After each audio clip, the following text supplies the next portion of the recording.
My father was, he is on the left here, my father was officer of the General Staff of the Soviet Army. He was inspector of land forces, Soviet troops stationed in countries like Mongolia, Cuba, East European countries. This is the picture taken at the entrance of my Institute of Oriental Languages. It's a part of Moscow State University. As every Soviet student, I was, quote-unquote, volunteering for harvesting grain in Kazakhstan. By the end of my training in school, I was recruited by the KGB. This picture was taken on that day, and you can see again how happy it feels to be recruited by the KGB. Pay special attention to number of bottles on the table. One of my functions was to keep foreign guests permanently intoxicated the moment they land at Moscow airport. In 1967, the KGB attached me to this magazine, Look magazine. A group of 12 people arrived to USSR from the United States to cover the 50th anniversary of October Socialist Revolution in my country. From the first page to the last page, it was a package of lies.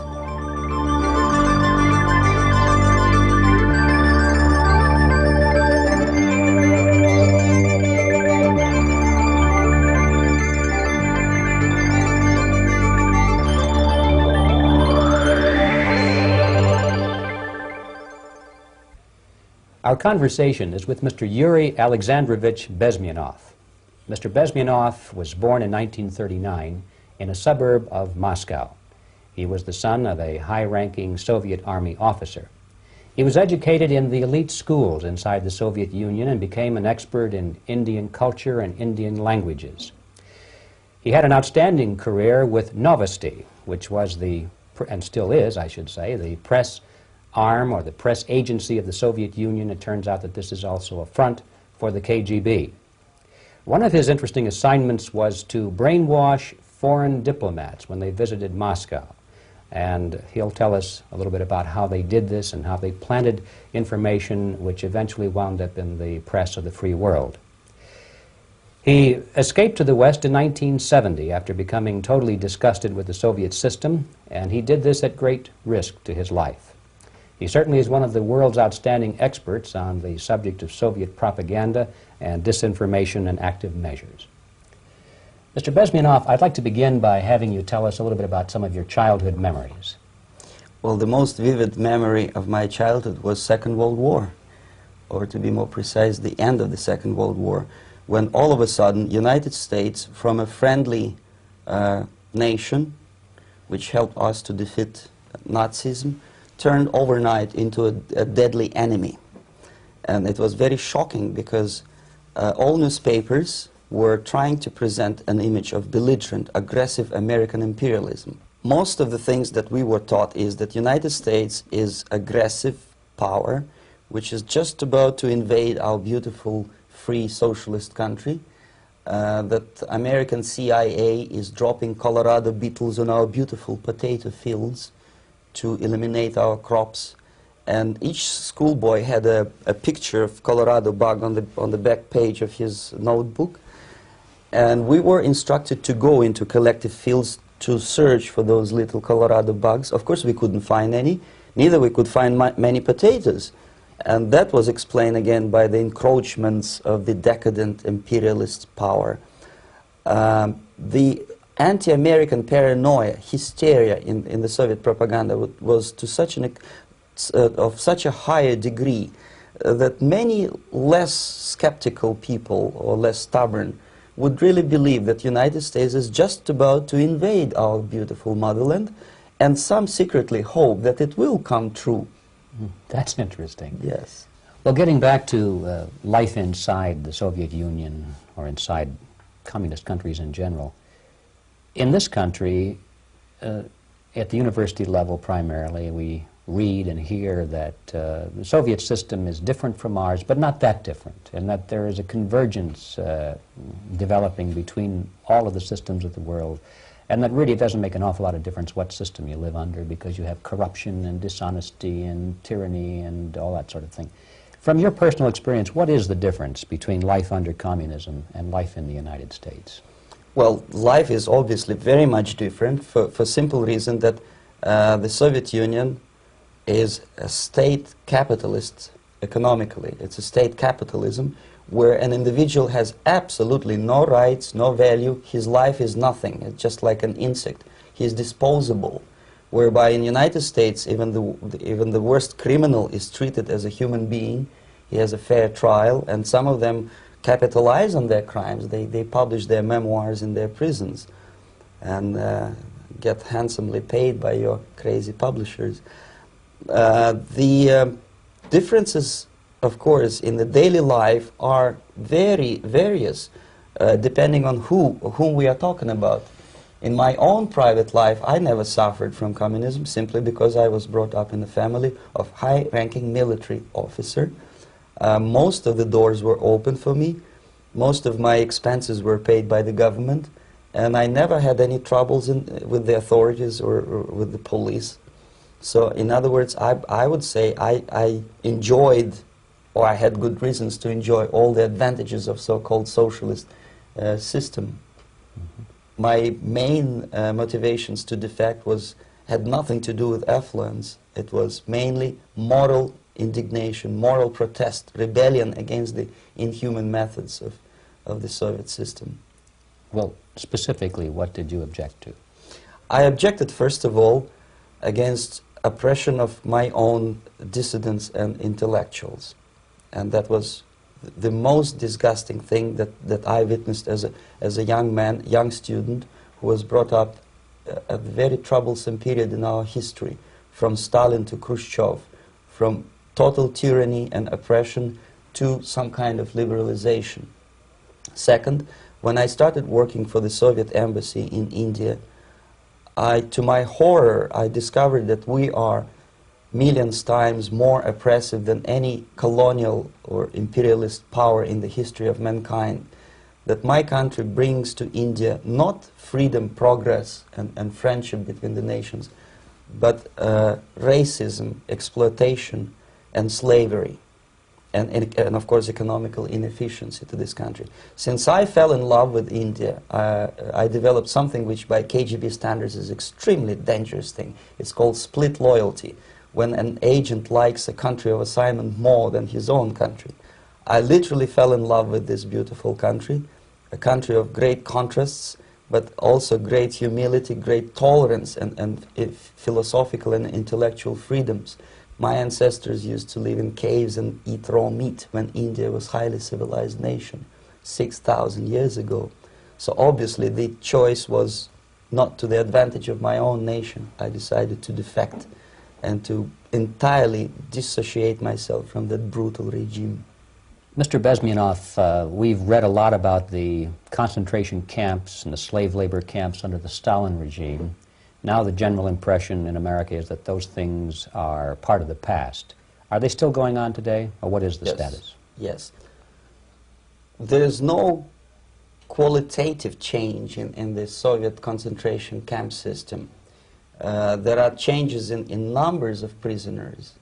Again, this is unreliable Soviet statistics. We don't know how many political prisoners are there in the Soviet concentration camps. But we sure know from various sources that at each particular time there are close to 25 to 30 million of Soviet citizens who are virtually kept as slaves in forced labor camp system. The size of the population of a country like Canada is serving terms as prisoners. Incredible. So I would say that those intellectuals who try to convince American public that concentration camp system is a thing of a past are either conscientiously misleading public opinion, or they are not very intellectual people. They're selectively blind. They lack intellectual honesty when they say that. Well, we've spoken about the intellectuals in this country and also the intellectuals in the Soviet Union. What about down at the broad mass level? Do the people in general, the working people, the workers in general in the Soviet Union, do they support the system? Do they tolerate it? What is their attitude? Well, average Soviet citizen, if there is such an animal, of course, does not like the system because it hurts, it kills. He may not understand the reasons, he may not have enough information or educational background to understand. But I doubt very much there are many people who are conscientiously supporting the Soviet system. There are not such people in USSR. Even those who have all the reasons to enjoy socialism, people like myself, who were a member of journalistic elite, they also hate the system for different reasons, though. Not because they lack material affluence, but because they are unfree to think, they're in constant fear, duplicity, split personality. And this is the greatest tragedy for my nation. Well, what do you think are the chances of the people actually overcoming their system or replacing it? There is a great possibility that system will sooner or later be destroyed from within. There is a self-destructive mechanism built into any socialist or communist or fascist system, because there is lack of feedback, because the system does not rely upon loyalty of population. But until this Soviet junta is being supported by the Western so-called imperialists, that is, multinational companies, establishments, governments, and let's face it, intellectuals, so-called academia in the United States is famous for supporting the Soviet system. As long as the Soviet junta will keep on receiving credits, money, technology, grain deals, and political recognition from all these traitors of democracy or freedom, there is no hope, there is not much hope for changes in my country, and the system will not collapse by itself simply because it's being nourished by so-called American imperialism. This is the greatest paradox in history of mankind, when capitalist world supports and actively nourishes its own destroyer, destructor. I think you're trying to tell us something. Oh, in yes. This country. Mm-hmm. I'm trying to tell you that it has to be stopped unless you want to end up in gulag system and enjoy all the advantages of socialist equality. Working for free, catching fleas on your body, sleeping on the planks of plywood in Alaska this time, I guess. That's where Americans will belong, unless they will wake up, of course, and force their government to stop aiding Soviet fascism. Well, you told us a moment ago why you left the system. I'd like to hear the details of how you did it. It must have been a very dangerous thing. It was not so dangerous, it was crazy. First of all, because defecting in India is virtually impossible, thanks to very strong pressure from the Soviet government. Excuse me, you were in India on assignment at that time. Yes, I was working for the Soviet embassy in New Delhi as a press officer. Mm-hmm. And defecting for a Soviet diplomat is next to impossible. It's a suicide, as I said, because a great friend Indira Gandhi pushed a law through parliament which says, and I quote, "No defector from any country has a right of political asylum in any embassy on the territory of Indian Republic," which is a masterpiece of hypocrisy. No other defector but the Soviet one needs a political asylum. So, knowing that perfectly well, I planned a craziest possible way to defect. I studied counterculture in India. There were thousands of young American boys and girls with no shoes, long hair, smoking hash and marijuana, studying sometimes Indian philosophy, sometimes simply pretending that they studied. And they greatly annoyed Indian police, and they were laughing stock of Indians because obviously they were good-for-nothing students.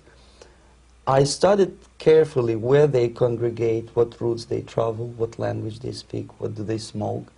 And one day I simply joined a group of hippies to avoid detection of Indian police. I was dressed as a typical hippie with blue jeans, long camise shirts, with all kind of nice decorations like beads, long hairs, I bought a wig because for several weeks I had to turn myself from a conservative Soviet diplomat into a very progressive American hippie. And that was the only way that I could avoid detection.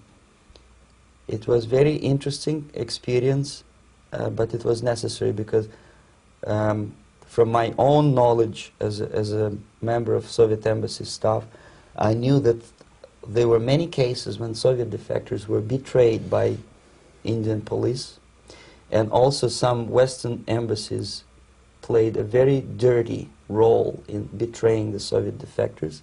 According to our information, they were some, I wouldn't call them double agents, but simply amoral people working for this for the United States embassy, and confiding in people like this would be a suicide.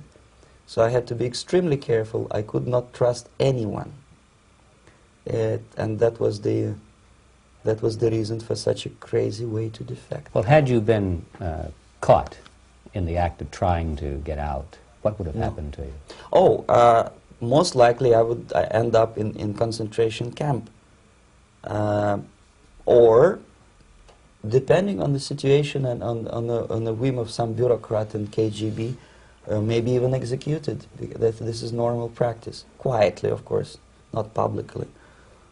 But that would be the end of my defection, of course. Well, when did you finally make it to the United States? In 1970, after about 6 months of debriefing in Athens by the CIA, and I presume FBI too, they let me go first to Germany, then to Canada. That was my decision. I had to change my identity to protect my family and my friends in USSR. And also I was a little bit paranoid knowing that both Soviet KGB and probably some double agents within the American system may be after me. So I wanted to settle down as far away as possible. I requested CIA to give me some kind of new identity and just let me go on my own. And I settled in Canada. I was a student. I changed many professions, from farm help and laundry truck driver to language instructor and broadcaster for Canadian Broadcasting Corporations in Montreal. Well, have you had any threats on your life or any yes. unpleasant In about 5 years, KGB eventually discovered that I am working for Canadian Broadcasting. I made a very big mistake. I started working for overseas service of CBC, which is similar to Voice of America, in Russian language. And of course, monitoring service in USSR picked up every new voice. Every new announcer they would make it a point to discover who he is. And in 5 years, sure enough, slowly but surely, they discovered that I am not Thomas Schumann, that I am Yuri Alexandrovich Bezmenov, and that I am working for Canadian Broadcasting, and undermining beautiful détente between Canada and USSR. And the Soviet ambassador Alexander Yakovlev made it his personal effort to discredit me. He complained to Pierre Trudeau, who is known to be a little bit soft on socialism. And the management of CBC behaved in a very strange, cowardly way, unbecoming to representatives of an independent country like Canada. They listened to every suggestion that Soviet ambassador gave, and they started shameful investigation, analyzing content of my broadcasts to USSR. And sure enough, they discovered that some of my statements were probably would be offending to the Soviet Politburo. So I had to leave my job. And of course, subtle intimidations. They would say something like, please cross the street carefully because, you know, traffic is very heavy in Quebec. And fortunately, I know about the psychology and the logic of activity of the KGB, and I never allowed myself to be intimidated. This is the worst thing. This is what they expect a person, a defector, to be intimidated. Once they spot that you are scared, they keep on developing that line, And then eventually you either have to give up entirely and work for them, or they neutralize you. They would definitely stop all kind of political activity, which they failed to do in my case, because I was stubbornly working for the Canadian Broadcasting. And in response to their intimidations, I said that, look, this is a free country, and I am as free as you are. And I also can drive very fast. And gun control is not yet established in Canada, so I had a couple of good shotguns in my basement. So welcome to visit me someday with your Kalashnikov's machine guns. So obviously it didn't work. Intimidation didn't work. So they tried different approach, as I described. They approached on the highest level, on the level of Canadian bureaucracy. And at that level they were successful. On that level they were successful. On individual level they failed flat.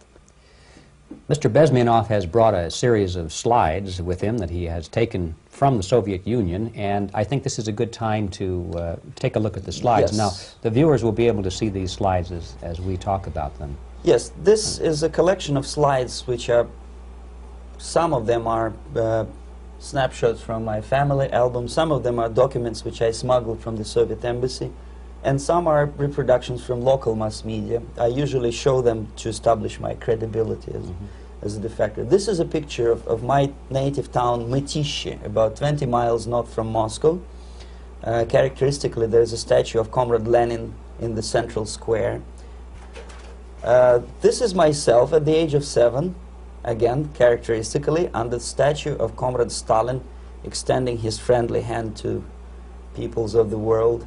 At that age, of course, I was still idealistically minded young communist, and I still believe that sooner or later things will go for better. But I realized that the system stinks, that something is fishy, and that ideology is fake, and the propaganda about advanced Soviet agriculture simply didn't meet the criteria of reality. If they talk about abundance of food and there is none in the stores, there must be something wrong. My father was, he is on the left here, my father was officer of the General Staff of the Soviet Army. He was inspector of land forces, Soviet troops stationed in countries like Mongolia, Cuba, East European countries. Were he alive today, most likely he would be inspecting Soviet troops in Nicaragua, Angola, and many other parts of the world.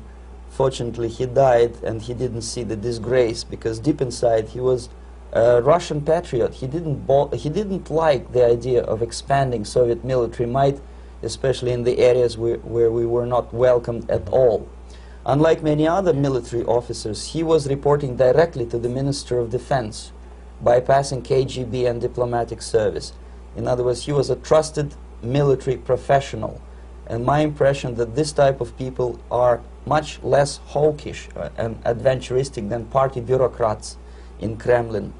When American mass media describes Soviet military as potentially dangerous counterpart for Pentagon, I simply laugh, because I know better. I know that the most dangerous part of the Soviet power structures are not military at all.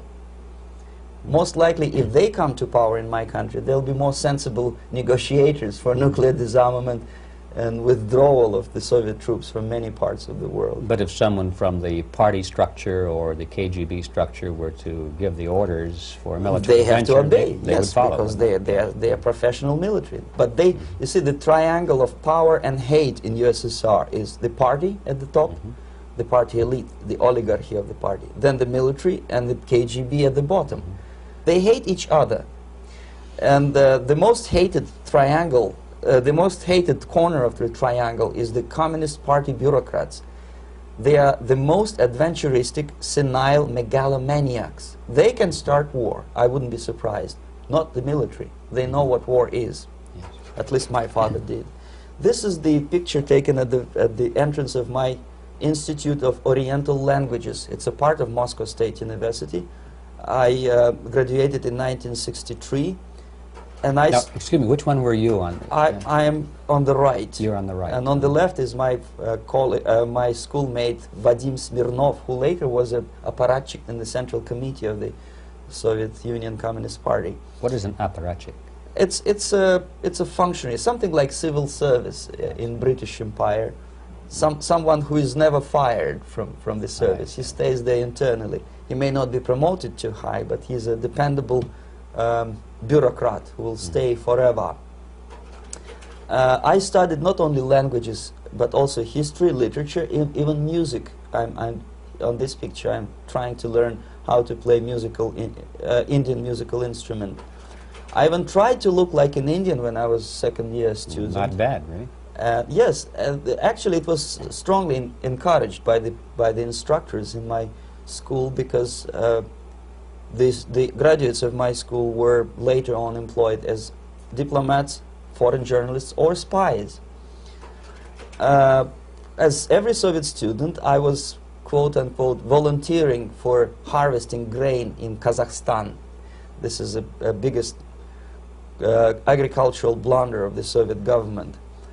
But I didn't have much choice, of course, because the communist motto borrowed from the Bible says, "Those who do not work shall not eat." And you can see me eating, therefore I was working, and you can see how happy I was about it. I went through a very extensive physical and military training, including the military games in areas, suburban areas of Moscow. And here, for example, we are on a tour in Arkhangelsk area. And by the end of my training in school, I was recruited by the KGB. This picture was taken on that day, and you can see again how happy it feels to be recruited by the KGB. Our conversation with Yuri Alexandrovich Bezmenov, who is a defector from the Soviet Union, a former propaganda agent for Novosti and the KGB, will continue after this message.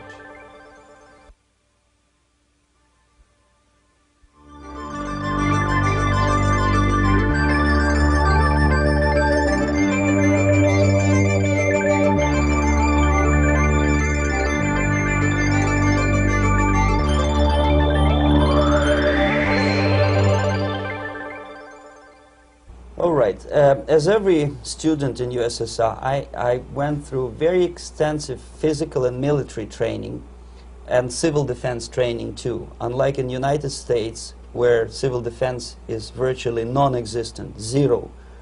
In USSR, every student, whatever his major subject, has to go through very extensive 4-year military and civil defense training.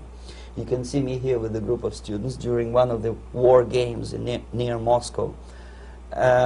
The main idea, of course, is to prepare a huge reserve army of the USSR. Each student has to graduate as a junior lieutenant. In my case, it was administrative and military intelligence service. My first assignment was to India as a translator with the Soviet Economical Aid Group, building refinery complexes in Bihar state and Gujarat state. At that time, I was still naively, idealistically believing that what I was doing contributes to the understanding and cooperation between the nations. It took me quite a number of years to realize that what we were bringing to India was a new type of colonialism, 1,000 times more oppressive and exploitative than any colonialism or imperialism in history of mankind. But at that time, I was still hoping that, well, maybe it's not that bad, could be worse, and things may go for better. And I even tried to implement the beautiful Marxist motto, "Proletarians of all the countries unite." I tried to unite with a nice Indian girl, and I was fascinated by Indian culture, by the family life in this country. But obviously, Communist Party had different plans for my genes, so I had to marry this beautiful Russian girl. In the span of my career, I married 3 times. Most of these marriages were marriages of convenience, on advice from the Department of Personnel. This is normal practice in USSR. When a Soviet citizen is assigned to a foreign job, he has to be married, either to keep family in USSR as hostages, or, if it's a convenience marriage like mine, so that the husband and wife are virtually informers on each other to prevent defection or contamination by decadent imperialist or capitalist ideas. In my case, I hated that girl so much that the moment I landed in Moscow, we were divorced, and I married later, second time. By the end of my first assignment in India, I was promoted to the position of public relation officer. You can see me here translating a speech by a Soviet boss. And you're on the right. I'm on the right here, yes. And it was, the occasion was commissioning of the refinery complex in Bihar, Barauni. Back in Moscow, I was immediately recruited by Novosti Press Agency, which is a propaganda and ideological subversion front for the KGB. 75% of the members of the Novosti are commissioned officers of the KGB. The other 25 are, like myself, co-opted agents who are assigned to specific operations. In this particular case, you can see me talking to students of Lumumba Friendship University in Moscow. This is a huge school under the direct control of the KGB and Central Committee, where future leaders of the so-called national liberation movements are being educated and selected carefully. And some of them have absolutely, this, for example, is a group of students from Lumumba. They don't look like students at all. They look more like military, and that's exactly what they were. They were dispatched back to their countries to be leaders of the so-called national liberation movements, or to be translated into normal human language, leaders of international terrorist groups. Another area of activity when I was working for the Novosti was to accompany groups of so-called progressive intellectuals, writers, journalists, publishers, teachers, professors of colleges.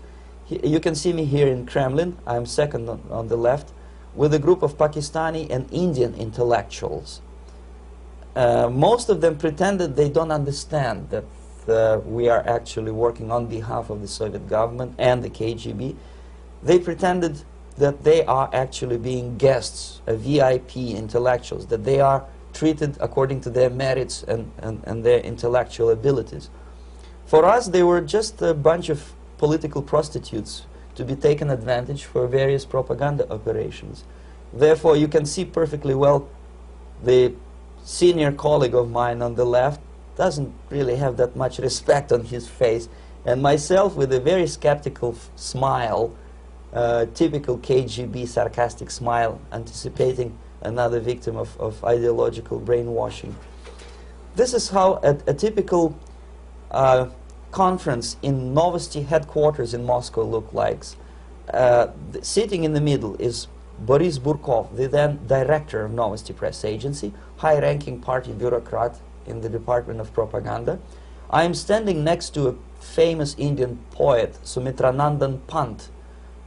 He was famous because he was an author. He was the author of a famous poem titled Rhapsody to Lenin. That's why he was invited to USSR, and everything was paid by the Soviet government.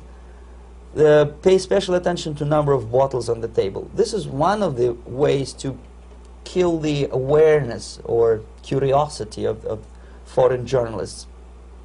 One of my functions was to keep foreign guests permanently intoxicated the moment they land at Moscow airport. I had to take them to the VIP lounge and toast to friendship and understanding between the nations of the world. Glass of vodka, then a second glass of vodka. And in no time, my guests would be feeling very happy. They would see everything in kind of pink, nice color. And that's the way I had to keep them permanently for the next 15 or 20 days. At a certain point in time, I had to withdraw alcohol from them so that some of them who are the most recruitable would feel a little bit shaky, guilty, trying to remember what they were talking last night. That's the time to approach them with all kind of nonsense, such as joint communique or statement for Soviet propaganda. That's the time they are the most flexible. And of course, what they didn't understand, they didn't realize or pretended not to realize, that myself, who was drinking together with them, was not drinking at all. I had ways to get rid of alcohol through various techniques, including special pills which were given to me by my colleagues. But they were taking it seriously. In other words, they would consume quite large volumes of alcohol and feel quite uneasy next morning. In 1967, the KGB attached me to this magazine, Look magazine. A group of 12 people arrived to USSR from United States to cover the 50th anniversary of October Socialist Revolution in my country. From the first page to the last page, it was a package of lies, propaganda cliché, which were presented to American readers as opinions and deductions of American journalists. Nothing could be far from truth. These were not opinions. They were not opinions at all. They were the clichés which the Soviet propaganda wants American public to think that they think. If it does make any sense at all. It sure does, because from the viewpoint of the Soviet propaganda, although there are some subtle criticisms of the Soviet system, the basic message is that Russia today is a nice, functioning, efficient system supported by majority of population. That's the biggest lie. And of course, American intellectuals and journalists from Look magazine elaborated on that untruth in various different ways. They intellectualized that lie. They found all kinds of justifications for telling lies to American public. Excuse me, it was partly your job to make sure that they got these ideas, yes, and accepted them as their own ideas. Right. Actually, even before they arrived to USSR, and they paid astronomical sum of money for that visit, they were submitted, this Novosti Press agency developed so-called backgrounders, 20-25 pages of information and opinions which were presented to the journalists even before they bought their tickets to Moscow. They had to analyze the situation, and judging on their reaction to that backgrounder, the local Novosti representative or local Soviet diplomat in Washington, D.C. would assess whether they be given visa to USSR or not. So but they were selected ahead of time. Oh yes, they were pre-selected very carefully, and there is not much chance for honest journalists to arrive to USSR and to stay there for 1 year and to bring this package of lies back home. This, for example, is a centerfold of the Look magazine. They presented this monument erected by Communist Party in Stalingrad as the symbol, personification of Russian military might. And they said in the article, which is published on the site, that Soviets are very proud of the victory in the Second World War. This is another big myth, a lie. No sensible people would be proud to lose 20 millions of their countrymen in a war which was started by Genoese Hitler and Comrade Stalin and paid by American multinationals. Most of the Soviet citizens look at this type of monuments with disgust and sorrow, because every family lost father, brother, sister, or child in the Second World War. Yet American journalists who were trying to appease, to please their hosts, presented this picture on the centerfold as the symbol and personification of Soviet national, they call it Russian national spirit. And it was greatest misconception and a very tragic misunderstanding. Of course, Look magazine was not distributed in USSR. The main audience was in the United States. But I presume that many Americans, millions of Americans who were reading Look magazine at that time, had absolutely wrong idea about the sentiments of my nation, about what the Soviets are proud of and what they hate. This is a group, you see the same lady with the sword in Stalingrad. This is the group of journalists. Myself is in the center with the same devilish smile. And Mr. Philip Harrington is on the extreme left there with his camera. This is the gentleman which was so deaf or so uninterested in what I had to say to him. This is the same picture, a blow-up of the same picture. Many guests from various countries, in this particular case from Asia and Africa, were taken by me as a Novosti Press agency employee for a tour across Siberia, for example. We would show them typical kindergarten, you see, nothing special by American standards, just nice children sitting, eating their breakfast or lunch.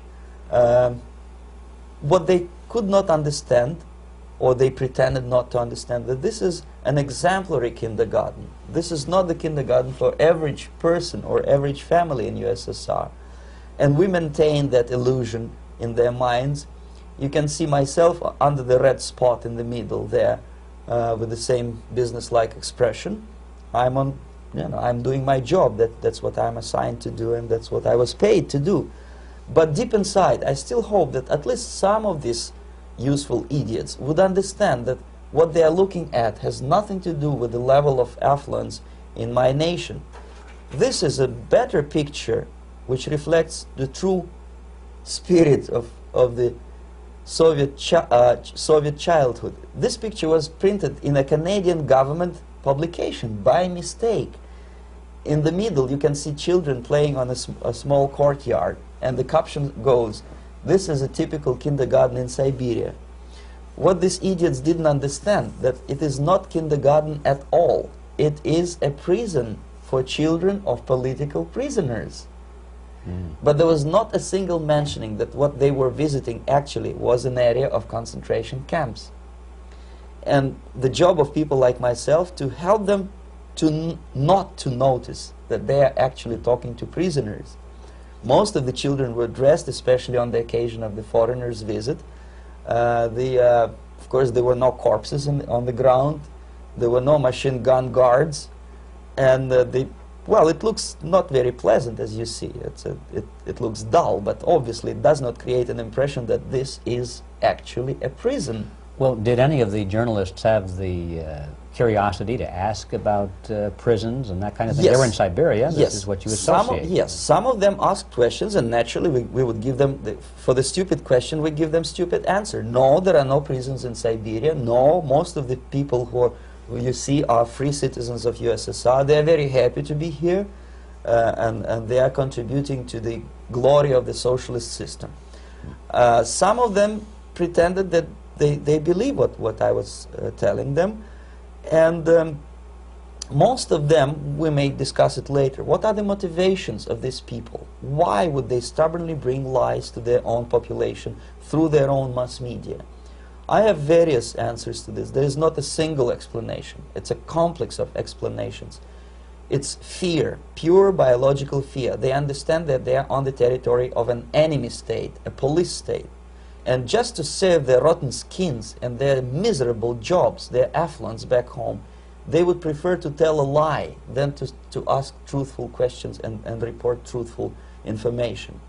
Second, most of these schmucks were afraid to lose their jobs, because obviously if you tell truth about my country, you will not last long as a correspondent of New York Times or Los Angeles Times. They will fire you. What kind of correspondent are you? You obviously cannot find common language with Russians if they kick you out in 24 hours. So just by trying to be conformist to their own editorial bosses, they tried not to offend the sentiments of the Soviet administrators and people like myself. Deep inside, I hope they would insult my or offend my sentiments. Obviously, they preferred not to. Another reason, I refuse to believe it, but obviously, there is another reason. Obviously, it's a greed. These people earn a lot of money. When they come back to USA, they claim that they are experts in my country. They write books which sells in million copies, titled like Russians, The Truth About Russia. Most of it is lie about Russia. Yet they claim to be Sovietologists. They play back myth about my country, the propaganda cliches. Yet they stubbornly resist the word of truth.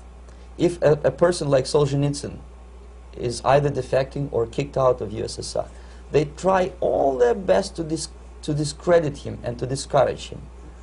I don't have much chance to appear on national network with a true story about my country. But a useful idiot like Hendrik Smith or Robert Kaiser, they are big heroes. They come back from USSR. They say, oh, we were talking to dissidents in Russia. Big deal. Soviet dissidents are chasing American correspondents in the streets, and they are cowardly escaping from these contacts. For some strange reason, if you want to know more about Spain, you refer to Spanish writers. If you want to learn more about French, you read French writers. Even about Antarctica, I bet you would read Penguins. Only about the Soviet Union, for some strange reason, you read Hendricks and Schmendricks and all kind of Kissingers, because they claim that they know more about my country. They know nothing, or next to nothing, or they pretend that they know more than they actually do. I would say they are dishonest people who lack integrity and common sense and intellectual honesty. They bring back all kind of stories like that. A kindergarten in Siberia. Omitting the most important fact, it's a prison for children of political prisoners. Another greatest example of monumental idiocy of American politicians. Edward Kennedy was in Moscow, and he thought that he is a popular, charismatic American politician who is easygoing, who can smile, dance at the wedding in Russian Palace of Marriages. What he did not understand, or maybe he pretended not to understand, that actually he was being taken for a ride. This is a staged wedding especially to impress foreign media or useful idiots like Ed Kennedy. Most of the guests there, they had security clearance and they were instructed what to say to foreigners. This is exactly what I was doing. You can see me in the same damn wedding palace in Moscow where Ed Kennedy was dancing here. You see, smiling. He thinks he's very smart. From the viewpoint of Russian citizens who observe this idiocy, he's narrow-minded, egocentrical idiot who tries to earn his own popularity through participation in propaganda farces like this. Here you can see myself. On the right, again, exemplary Soviet bride. On the left, 3 journalists from various countries, Asia, Africa, and Latin America. Obviously, they enjoying the situation. They will go back home and write the reports. We were present on a regular Soviet wedding. They were not present on a regular Soviet wedding. They were present, they were parts of a farce, of a circus performance. Another thing which I had to, sometimes risking my life to explain to foreigners. Time magazine, for example, is very critical of South African racist regime. The whole article was dedicated to the shameful internal passport system where blacks are not allowing to live with whites. For some strange reason, for the last 14 years since my defection, nobody wanted to pay attention to my passport. This is my passport. It also shows my nationality, and it has a police rubber stamp, which is called propiska in Russian language, which assigns me to a certain area of residence. I cannot leave that area, same way as this black man cannot leave the area in South Africa. Yet we call South African government racist regime. Not a single Jane Schmonda or Fonda is brave enough, courageous enough to come to media and say, look, this is what happens in USSR. I send a copy of my passport to many American liberals and civil rights defenders and all the other useful idiots. They never bothered to answer me back. This shows what kind of integrity, what kind of honesty these people are. They're a bunch of hypocrites because they don't want to recognize a good example of racism in my country. This is the first stage of befriending a professor. You can see myself on the left with the same James Bond smile. On the right is my KGB supervisor, Comrade Leonid Mitrokhin, and in the middle a professor of political science in Delhi University. The next stage would be to invite him to a gathering of Indo-Soviet Friendship Society. There he is sitting next to his wife before he is being sent to USSR for free trip. Everything is paid by the Soviet government. He was made to believe that he is invited to USSR because he is a talented, sober-thinking intellectual.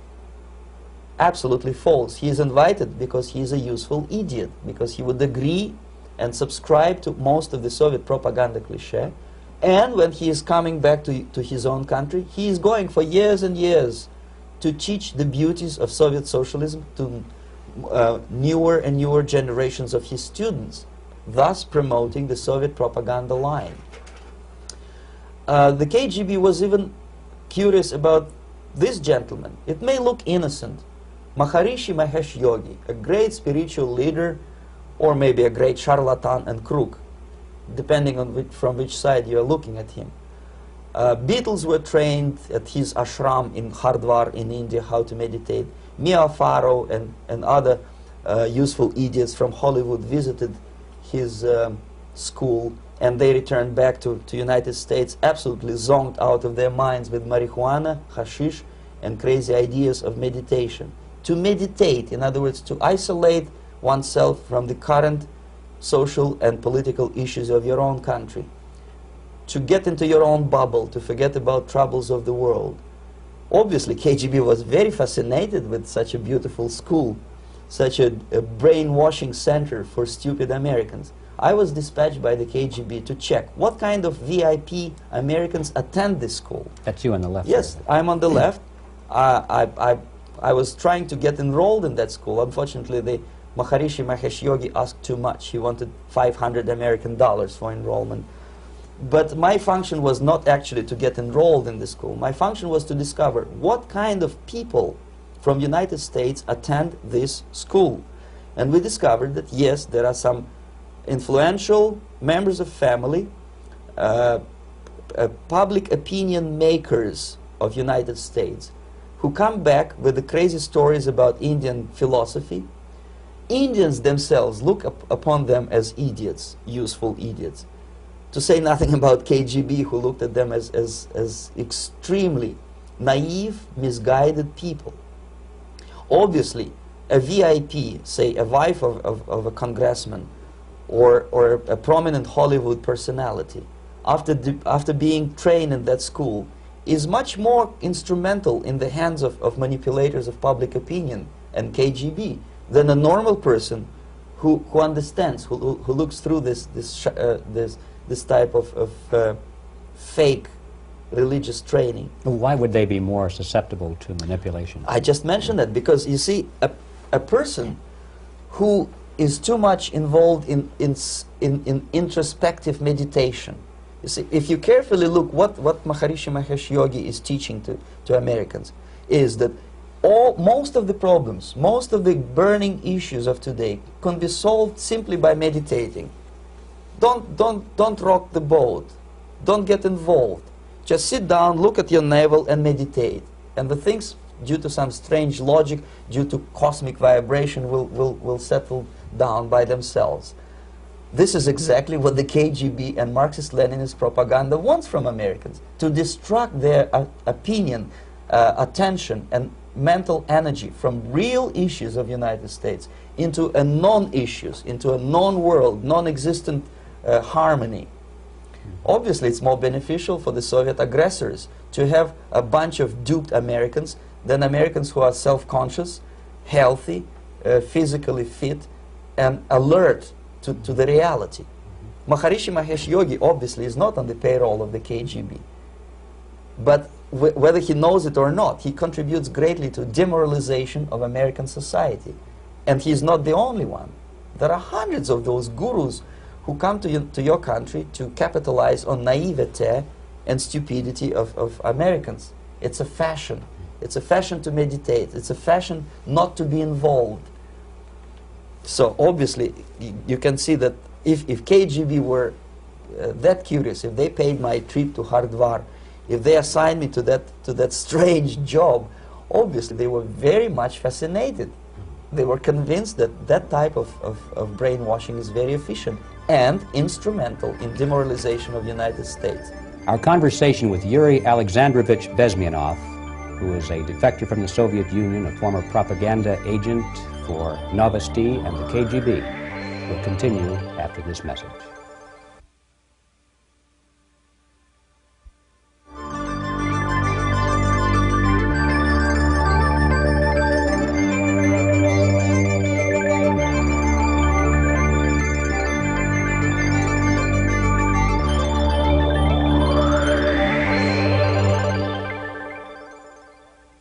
This picture shows the part of the building of USSR embassy, and my supervisors. On the left is Comrade Mehdi, an Indian communist, and on the right, Comrade Mitrokhin, my supervisors in the secret department of research and counter-propaganda. It has nothing to do with either research or counter-propaganda. Most of the activity of that department was to compile huge volume of information on individuals who were instrumental in creating public opinion. Publishers, editors, journalists, actors, educationalists, professors of political science, members of parliament, representatives of business circles. Most of these people were divided roughly in two groups. Those who would toe the Soviet foreign policy, they would be promoted to the positions of power through media and public opinion manipulation. Those who refused the Soviet influence in their own country would be character assassinated or executed physically come revolution. Same way as in the small town of Hue in South Vietnam, several thousands of Vietnamese were executed in one night when the city was captured by Viet Cong for only 2 days. And American CIA could never figure out how could possibly communists know each individual, where he lives, where to get him, and would be arrested in one night, basically in some 4 hours before dawn, put on a van, taken out of the city limits and shot. The answer is very simple. Long before communists occupied the city, there was extensive network of informers, local Vietnamese citizens, who knew absolutely everything about people who are instrumental in public opinion, including barbers and taxi drivers. Everyone who was sympathetic to the United States was executed. Same thing was done under the guidance of the Soviet embassy in Hanoi, and same thing I was doing in New Delhi. To my horror, I discovered that in the files where people were doomed to execution, there were names of pro-Soviet journalists with whom I was personally friendly. Pro-Soviet? Yes. They were idealistically minded leftists who made several visits to USSR, and yet the KGB decided that come revolution or drastic changes in political structure of India, they will have to go. Why is that? Because they know too much. Simply because, you see, the useful idiots, the leftists who are idealistically believing in the beauty of Soviet socialist or communist or whatever system, when they get disillusioned, they become the worst enemies. That's why my KGB instructors specifically made a point, never bother with leftists. Forget about these political prostitutes. Aim higher. This was my instruction. Try to get into large circulation, established conservative media. Rich, filthy rich movie makers, intellectuals, so-called academic circles. Cynical, egocentric people who can look into your eyes with angelic expression and tell you a lie.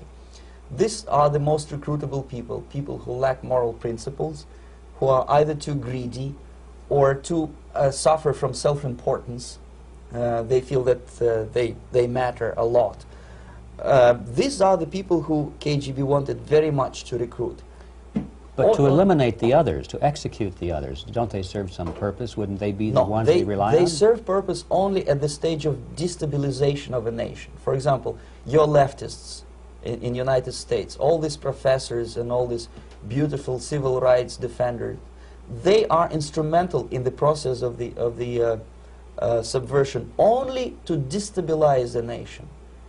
When their job is completed, they are not needed anymore. They know too much. Some of them, when they get disillusioned, when they see that Marxist-Leninists come to power, obviously they get offended. They think that they will come to power. That will never happen, of course. They will be lined up against the wall and shot.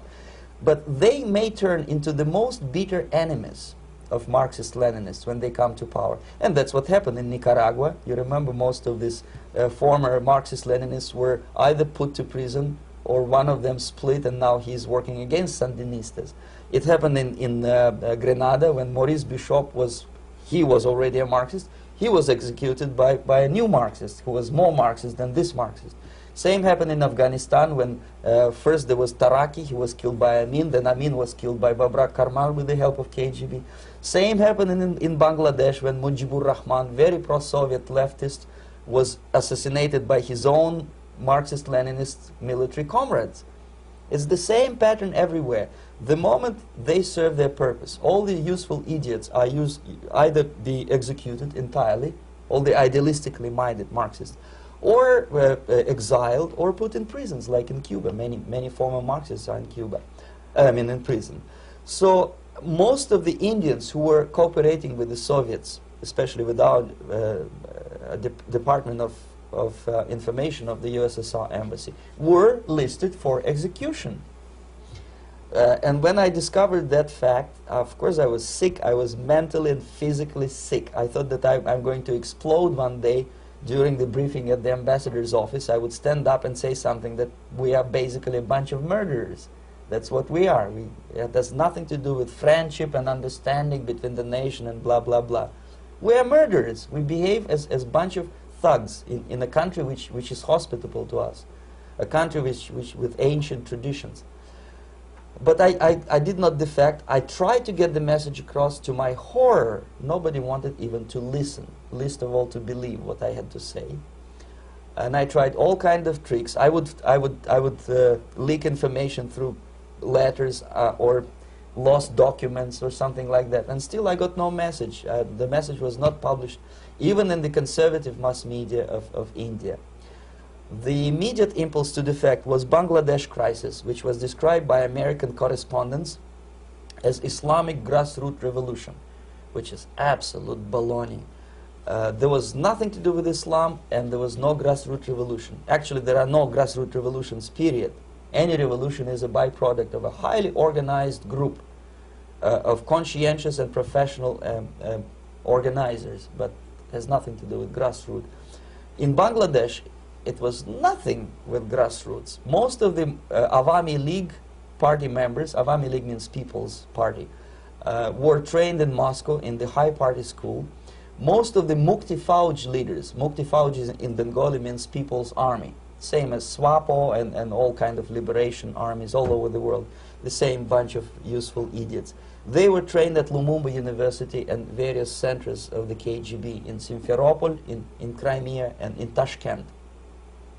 So when I saw that Indian territory is being used as a jumping board to destroy East Pakistan, I saw myself thousands of so-called students traveling through India to East Pakistan, through the territory of India, and Indian government pretended not to see what's going on. They knew perfectly well, the Indian police knew it, the intelligence department of the Indian government knew it, the KGB of course knew it, and the CIA knew it. That was most infuriating, because when I defected and I explained to the CIA debriefers they should watch out because East Pakistan is going to erupt any moment, they said I was reading too many James Bond novels. Anyway, so East Pakistan was doomed. One of my colleagues in the Soviet consulate in Calcutta, when he was dead drunk, he ventured into the basement to relieve himself, and he found big boxes which said printed matter to Dhaka University. Dhaka is the capital of East Pakistan. And since he was drunk and curious, he opened one of the boxes and he discovered not printed matter. He discovered Kalashnikov guns and ammunition in there. Anyway, it's a long story. When I saw the preparations for the invasion into East Pakistan, obviously I wanted to defect immediately. The only thing I couldn't at that time make up my mind when and where and how. One of the reasons, of course, you see, I was in love with India. I mentioned it before. I spoke the languages. I socialized with people. And I understood that I had to act fast unless I want this beautiful country to be permanently and irreparably damaged by our presence. One of the reasons not to defect was, as you can see, I was living in relative affluence. Who the hell in a normal mind would defect and do what? To be abused by your media, to be called McCarthyist and fascist and paranoid, or to drive a taxi in New York City? What for? What the hell for should I defect? To be abused by Americans, to be insulted in exchange for my effort to bring the truthful information about impending danger of subversion. As you can see, I was living in quite a comfortable conditions next to swimming pool, where Indians were not allowed, by the way. I was highly paid expert in propaganda. I had my family. I was respected by my nation. My career was cloudless. The third reason, how to defect with the family. To defect with the baby and the wife would be virtual suicide, because according to law, that hypocritical law which I quoted before, the Indian police will have to hand me over back to the KGB, and that will be the end of my defection and probably my life. Again, I cannot smuggle my wife because she was not quite sure what I was doing. She was not that idealistically involved, and she was definitely not in the total picture of what I was doing for the KGB. She would be shocked if I you know, put her in my van and drive her to the American embassy or elsewhere. That would be a greatest danger. So again, I had to defect in such a way that my defection would look as simple disappearance. And there were many cases like that when the Soviet agents simply disappeared, either killed in action or, thanks to their curiosity and their close contacts with radicals, some of them were killed by the Marxists, by the way. It happened in many African countries when the Soviet KGB were killed by Africans themselves. Not because they hated Marxism-Leninism, but because they were simply trigger-happy bunch of unruly characters. If you give them a machine gun, they will shoot. And some of the Soviets obviously were not careful enough to protect themselves, and they got into embarrassing situations when they were shot at the crossfire between factions of so-called liberation movements. Anyway, so I decided, as I said, to study the counterculture. I decided this probably would be the best way to disappear. I socialized with characters like this. On the left, you see, is a barefoot American hippie. It took me quite a long time to study exactly what they were doing and how to mix with them. But eventually I did it. Most of Indian newspapers carried my picture and promise of 2,000 rupees for information about my whereabouts. But they were looking for the wrong person, because they obviously tried to stop a young Soviet diplomat in white shirt and tie, and this is how I looked at the time of defection. Nobody could possibly think that a Soviet diplomat would be as crazy as to join a bunch of hippies. That's you. Yes, travel India and smoke hash. So I made it literally almost like a Hollywood-style detective story. From under the nose of the KGB in Bombay airport, I landed the plane and I flew to Greece, where I was debriefed by the CIA. That's basically that's all for my slides. We can turn off the projector, and that's very interesting. Well, you spoke several times before about ideological subversion. That is a phrase that I'm afraid some Americans don't fully understand. When the Soviets use the phrase ideological subversion, what do they mean by it? Ideological subversion is the process which is legitimate, overt, and open. You can see it with your own eyes. All you have to do, all American mass media has to do, is to unplug their bananas from their ears, open up their eyes, and they can see it. There is no mystery. There is nothing to do with espionage. I know that espionage, intelligence gathering, looks more romantic. It sells more deodorants through the advertising, probably. That's why your Hollywood producers are so crazy about James Bond type of thrillers. But in reality, the main emphasis of the KGB is not in the area of intelligence at all. According to my opinion and opinion of many defectors of my caliber, only about 15% of time, money, and manpower is spent on espionage as such. The other 85% is a slow process which we call either ideological subversion or active measures, активные мероприятия in the language of the KGB, or psychological warfare. What it basically means is to change the perception of reality of every American to such an extent that despite of the abundance of information, no one is able to come to sensible conclusions in the interests of defending themselves, their families, their community, and their country. It's a great brainwashing process which goes very slow, and it's divided in 4 basic stages. The first one being demoralization. It takes from 15 to 20 years to demoralize a nation. Why that many years? Because this is the minimum number of years which requires to educate one generation of students in the country of your enemy, exposed to the ideology of the enemy. In other words, Marxism-Leninism ideology is being pumped into the soft heads of at least 3 generations of American students without being challenged or counterbalanced by the basic values of Americanism, American patriotism. The result you can see. Most of the people who graduated in the 60s, dropouts or half-baked intellectuals, are now occupying the positions of power in the government, civil service, business, mass media, educational system. You are stuck with them. You cannot get rid of them. They are contaminated. They are programmed to think and react to certain stimuli in a certain pattern. You cannot change their mind, even if you expose them to authentic information, even if you prove that white is white and black is black. You still cannot change the basic perception and the logic of behavior.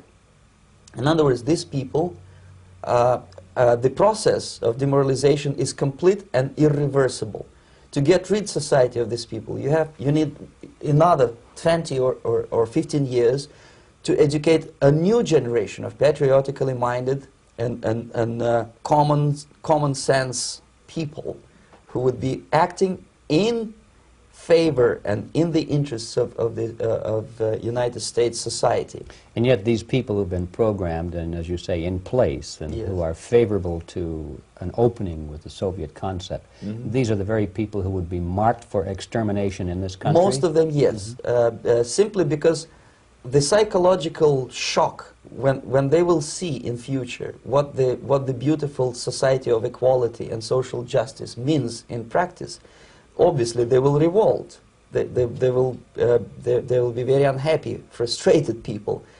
And the Marxist-Leninist regime does not tolerate these people. Obviously they will join the links of dissenters, dissidents. Yes. Unlike in present United States, there will be no place for dissent in future Marxist-Leninist America.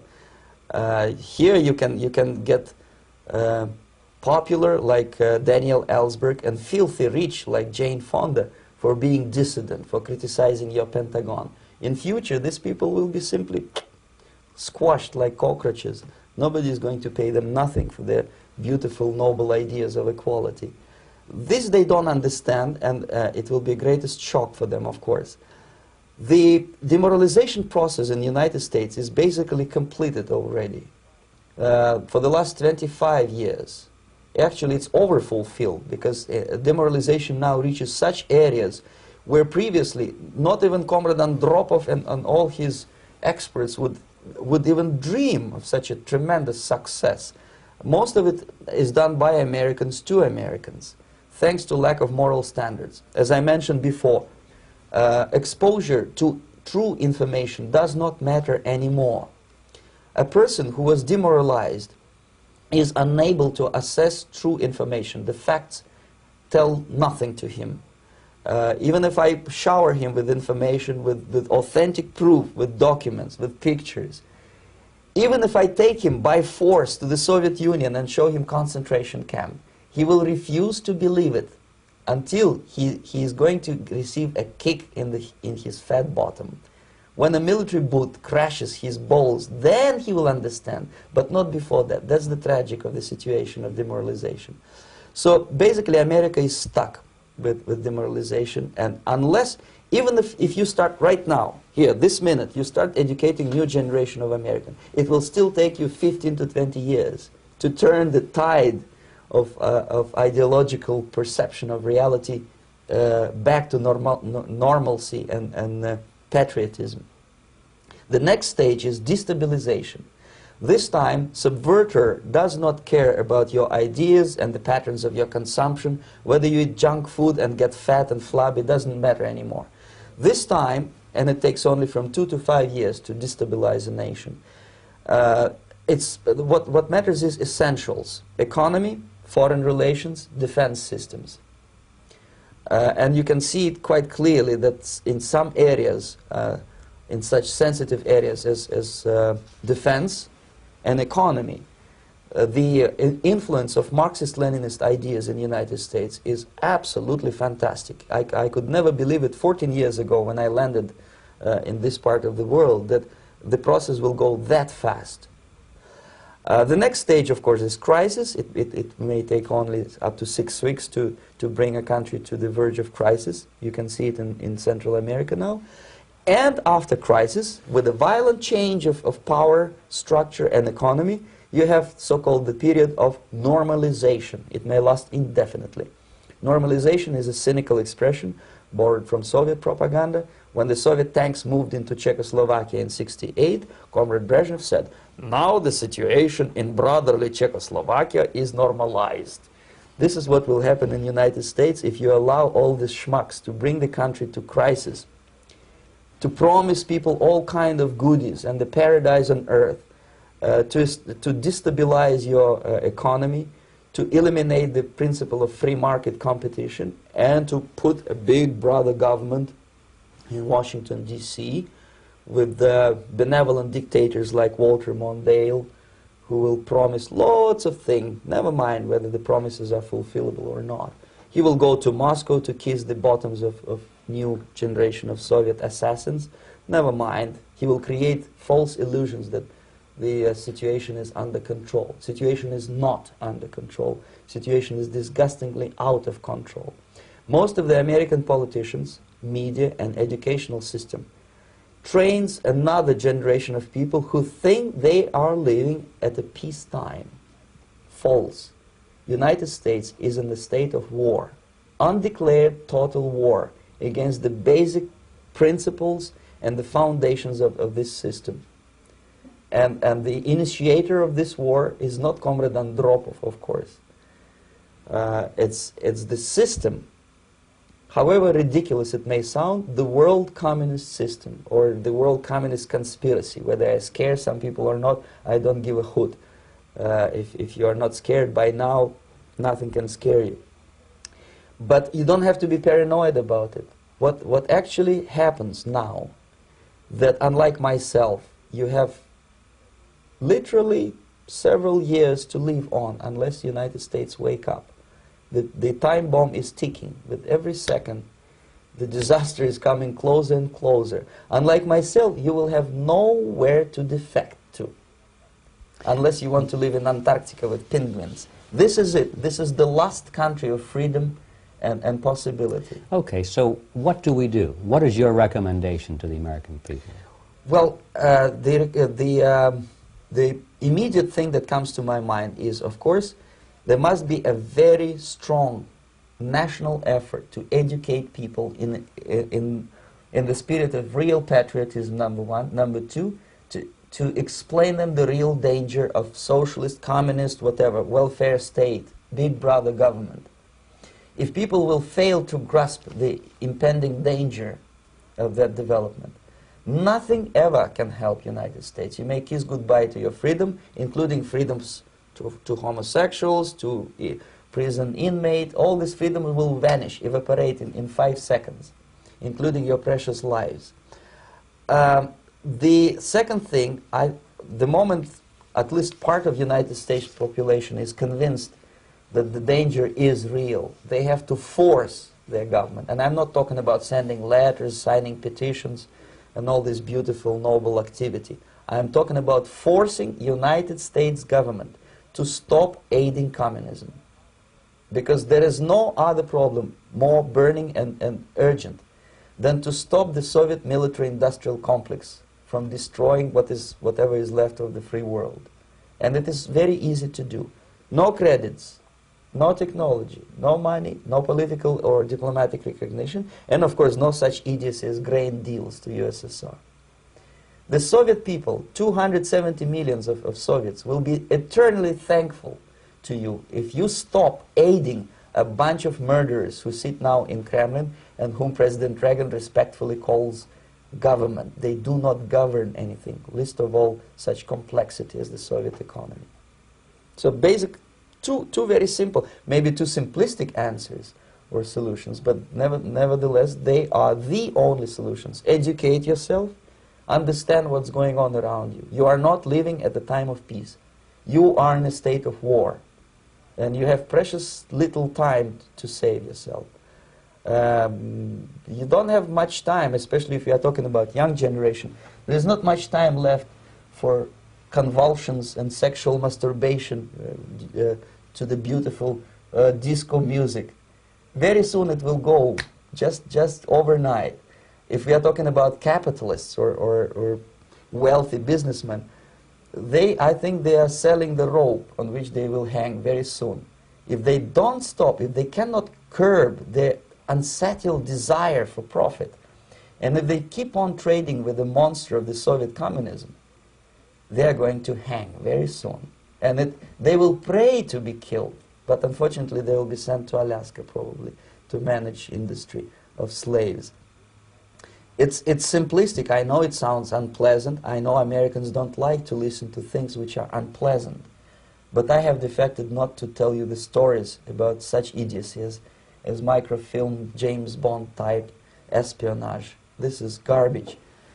You don't need any espionage anymore. I have come to talk about survival. It's a question of survival of this system.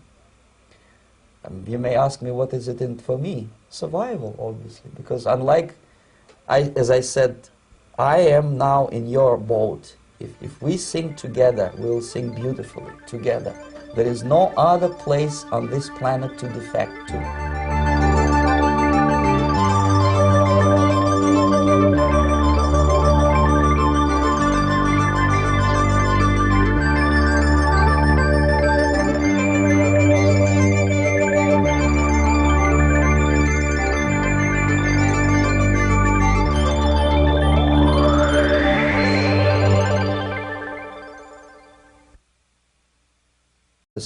Even those who have all the reasons to enjoy socialism, people like myself, who were a member of journalistic elite, they also hate system for different reasons, though. Not because they lack material affluence, but because they are unfree to think, they're in constant fear, duplicity, split personality.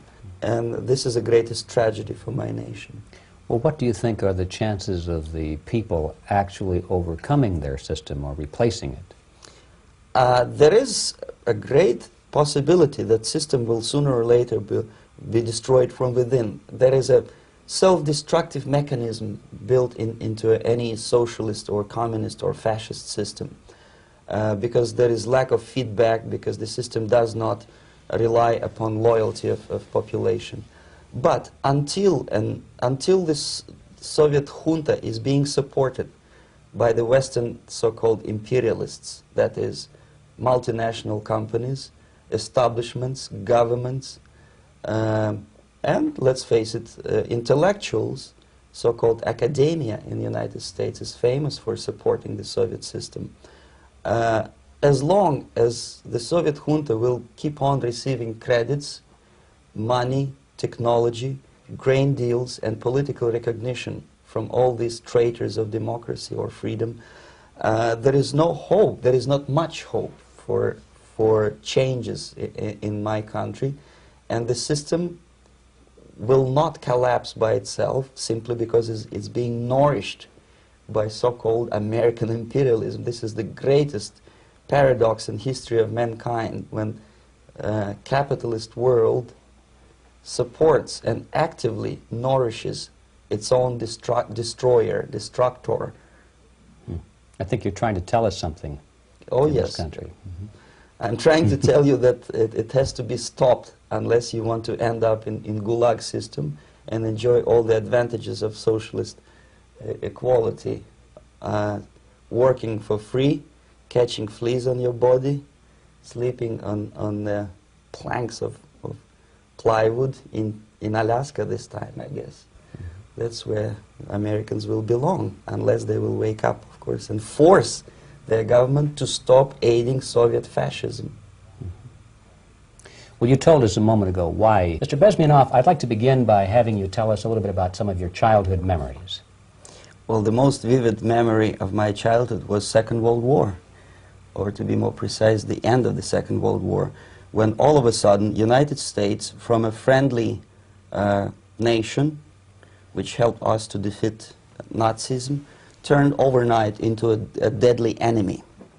And it was very shocking because all newspapers were trying to present an image of belligerent, aggressive American imperialism. most of the things that we were taught is that United States is aggressive power, which is just about to invade our beautiful, free, socialist country, that American CIA is dropping Colorado beetles on our beautiful potato fields to eliminate our crops, and each schoolboy had a picture of Colorado bug on the back page of his notebook, and we were instructed to go into collective fields to search for those little Colorado bugs. Of course we couldn't find any, neither we could find many potatoes. And that was explained again by the encroachments of the decadent imperialist power. The anti-American paranoia, hysteria in the Soviet propaganda was to such of such a higher degree that many less skeptical people or less stubborn would really believe that United States is just about to invade our beautiful motherland, and some secretly hope that it will come true. That's interesting. Yes. Well, getting back to life inside the Soviet Union or inside communist countries in general, in this country, at the university level primarily, we read and hear that the Soviet system is different from ours, but not that different, and that there is a convergence developing between all of the systems of the world, and that really it doesn't make an awful lot of difference what system you live under, because you have corruption and dishonesty and tyranny and all that sort of thing. From your personal experience, what is the difference between life under communism and life in the United States? Well, life is obviously very much different for simple reason that the Soviet Union is a state capitalist economically. It's a state capitalism where an individual has absolutely no rights, no value. His life is nothing. It's just like an insect. He is disposable. Whereby in the United States, even 6,000 years ago, so obviously the choice was not to the advantage of my own nation. I decided to defect and to entirely dissociate myself from that brutal regime. Mr. Bezmenov, we've read a lot about the concentration camps and the slave labor camps under the Stalin regime. Now the general impression in America is that those things are part of the past. Are they still going on today, or what is the status? Yes. There's no qualitative change in the Soviet concentration camp system. There are changes in numbers of prisoners. Again, this is unreliable Soviet statistics. We don't know how many political prisoners are there in the Soviet concentration camps, but we sure know from various sources that at each particular time there are close to 25 to 30 million of Soviet citizens who are virtually kept as slaves in forced labor camp system. The size of the population of a country like Canada is serving terms as prisoners. Incredible. So I would say that those intellectuals who try to convince American public that concentration camp system is a thing of a past are either conscientiously misleading public opinion, or they are not very intellectual people. They're selectively blind. They lack intellectual honesty when they say that. Well, we've spoken about the intellectuals in this country and also the intellectuals in the Soviet Union. What about down at the broad mass level? Do the people in general, the working people, the workers in general in the Soviet Union, do they support the system? Do they tolerate it? What is their attitude? Well, average Soviet citizen, if there is such an animal, of course, does not like the system because it hurts, it kills. He may not understand the reasons. He may not have enough information or educational background to understand. But I doubt very much there are many people who are conscientiously supporting the Soviet system. There are not such people in US. My father was, he is on the left here, my father was officer of the General Staff of the Soviet Army. He was inspector of land forces, Soviet troops stationed in countries like Mongolia, Cuba, East European countries. This is the picture taken at the entrance of my Institute of Oriental Languages. It's a part of Moscow State University. As every Soviet student, I was, quote-unquote, volunteering for harvesting grain in Kazakhstan. By the end of my training in school, I was recruited by the KGB. This picture was taken on that day, and you can see again how happy it feels to be recruited by the KGB. Pay special attention to number of bottles on the table. One of my functions was to keep foreign guests permanently intoxicated the moment they land at Moscow airport. In 1967, the KGB attached me to this magazine, Look magazine. A group of 12 people arrived to USSR from United States to cover the 50th anniversary of October Socialist Revolution in my country. From the first page to the last page, it was a package of lies.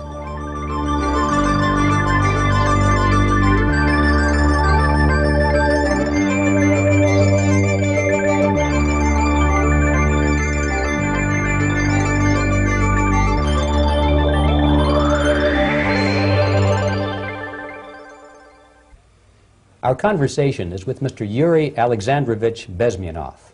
Mr. Bezmenov was born in 1939 in a suburb of Moscow. He was the son of a high-ranking Soviet Army officer. He was educated in the elite schools inside the Soviet Union and became an expert in Indian culture and Indian languages. He had an outstanding career with Novosti, which was the, and still is, I should say, the press arm or the press agency of the Soviet Union. It turns out that this is also a front for the KGB. One of his interesting assignments was to brainwash foreign diplomats when they visited Moscow. And he'll tell us a little bit about how they did this and how they planted information which eventually wound up in the press of the free world. He escaped to the West in 1970 after becoming totally disgusted with the Soviet system, and he did this at great risk to his life. He certainly is one of the world's outstanding experts on the subject of Soviet propaganda and disinformation and active measures. Even the worst criminal is treated as a human being. He has a fair trial, and some of them capitalize on their crimes. They publish their memoirs in their prisons and get handsomely paid by your crazy publishers.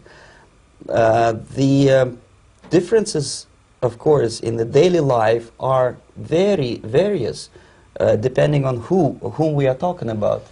In my own private life, I never suffered from communism simply because I was brought up in a family of high-ranking military officer. Most of the doors were open for me. Most of my expenses were paid by the government, and I never had any troubles with the authorities or with the police.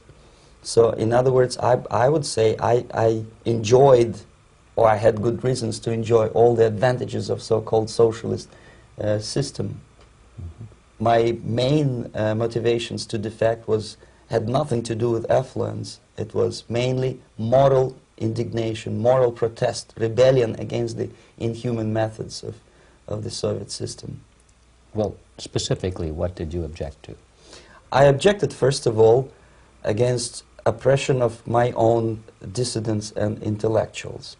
And that was the most disgusting thing that I witnessed as a young man, young student, who was brought up at a very troublesome period in our history, from Stalin to Khrushchev, from total tyranny and oppression to some kind of liberalization. Second, when I started working for the Soviet embassy in India, to my horror, I discovered that we are millions times more oppressive than any colonial or imperialist power in the history of mankind. That my country brings to India not freedom, progress, and friendship between the nations, but racism, exploitation, and slavery, and of course economical inefficiency to this country. Since I fell in love with India, I developed something which by KGB standards is extremely dangerous thing. It's called split loyalty, when an agent likes a country of assignment more than his own country. I literally fell in love with this beautiful country, a country of great contrasts, but also great humility, great tolerance, and philosophical and intellectual freedoms. My ancestors used to live in caves and eat raw meat when India was a highly civilized nation.